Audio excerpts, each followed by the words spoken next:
We have been working on picking out important details and main idea. This week we have been talking about what's most important to remember from a story.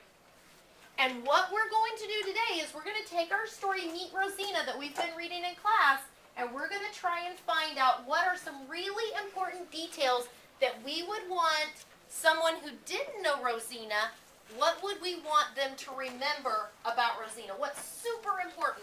And we're going to use this strategy today, put your heads together. And we're going to play it even more special. We're going to call it numbered put your heads together. So what you're going to do is you're going to get together with the people at your table. You all have your number. Hold up your number so I can see your number. Okay, you all have your number. You can put your number down on your desk as long as you just remember your number.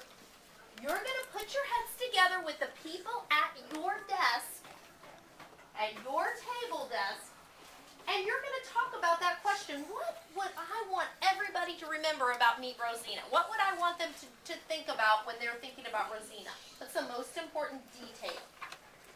And I'll ding dong the bell when we've got about 5 seconds to go. I'll give you a few seconds to think about it and to talk about it, but I need you all to agree on one answer. Then I'll call out a number, and that person needs to stand up and be ready to tell what your group came up with as your most important detail. Shake your heads yes or no. Are you ready to go? Yeah. Raise your hand if you have any questions. All right. What would you like people to know about Rosina? Put your heads together.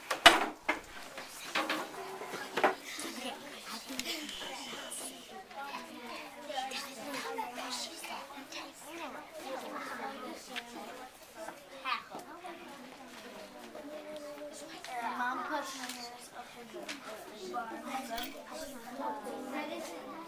She's deaf. She doesn't sign up.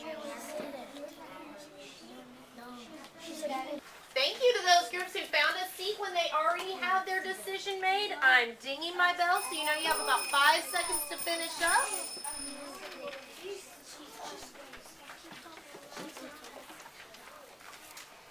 Number ones, if scoot in your chair and be ready to answer for your group. Number one, stand up, scoot in your chair, be ready to answer for your group. I like the way everybody else is sitting down. Okay, I'm going to put your ideas on these Post-it notes around our graphic organizer up here, like the one we've been working on. All right, Gabby, what did your group decide when you put your heads together? That she was a Mexican. Okay, her culture was Mexican. No, we didn't. Jared, what did your group decide? Half of her family's not deaf. Half of her family is deaf and half of her family is not deaf. So, Nathan, what did your whole group decide? What do you want us to remember about Rosina that's really important? That she uses her hands to talk. And I'm going to put uses her hands to talk.